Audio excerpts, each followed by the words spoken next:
बिज तक करता है कर्नाटक तक का स्वागत। क्रिप्टो करेंसी में निवेश करने वाले भारतीय निवेशकों के लिए इन दिनों परेशानी बढ़ी हुई है।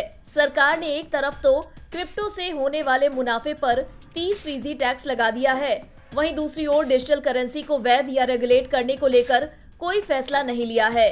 यूपीआई पेमेंट को लेकर भी मामला फंसा हुआ है, क्योंकि एनसीपीआई ने क्रिप्टो करेंसी के लेन देन में यूपीआई पेमेंट के इस्तेमाल के बारे में जानकारी नहीं होने की बात कही है। इसके बाद से ही क्रिप्टो एक्सचेंजेस ने पेमेंट को लेकर हाथ खींच लिया। अब खबरें आ रही हैं कि कई निवेशकों को क्रिप्टो बेचने पर उनके पैसे वापस नहीं मिल पा रहे हैं।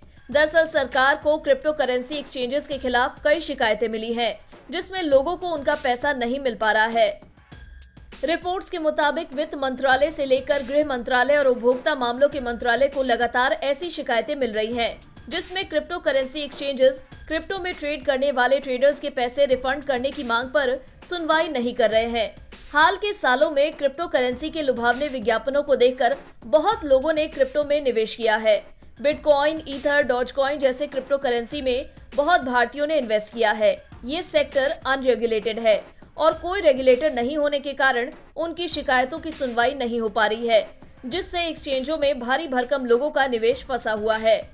बता दें, पिछले दिनों क्रिप्टो करेंसी के संभावित दुरुपयोग पर चिंता जाहिर करते हुए स्टैनफोर्ड यूनिवर्सिटी में एक बातचीत के दौरान वित्त मंत्री निर्मला सीतारमण ने कहा कि भारत वर्चुअल करेंसी के रेगुलेशन पर बहुत सोच समझ और विचार कर निर्णय लेगा और सरकार इसमें कोई जल्दबाजी नहीं करेगी।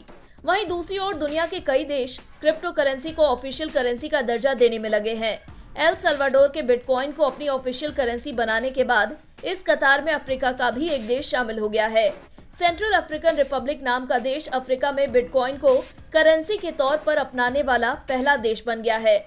वैसे तो सेंट्रल अफ्रीकन रिपब्लिक में सोने और हीरे के भंडार भरे पड़े हैं, लेकिन इसकी गिनती दुनिया के सबसे गरीब देशों में ही होती है।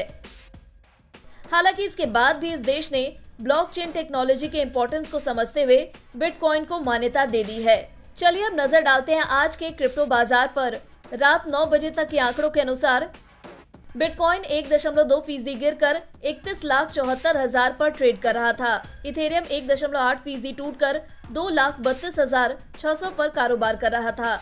डॉजकॉइन 0.5% उठकर 11 रुपए 29 पैसे पर ट्रेड कर रहा था। इसके अलावा टीथर 0.3% की बढ़त के साथ 81 रुपए 60 पैसे पर पहुंच गया। वहीं सोलाना 0.7% गिरकर 7,860 के पास आ गया। ऐसे ही क्रिप्टो करेंसी से जुड़ी लेटेस्ट अपडेट के लिए बने रहे हमारे साथ और देखते रहे बिज तक।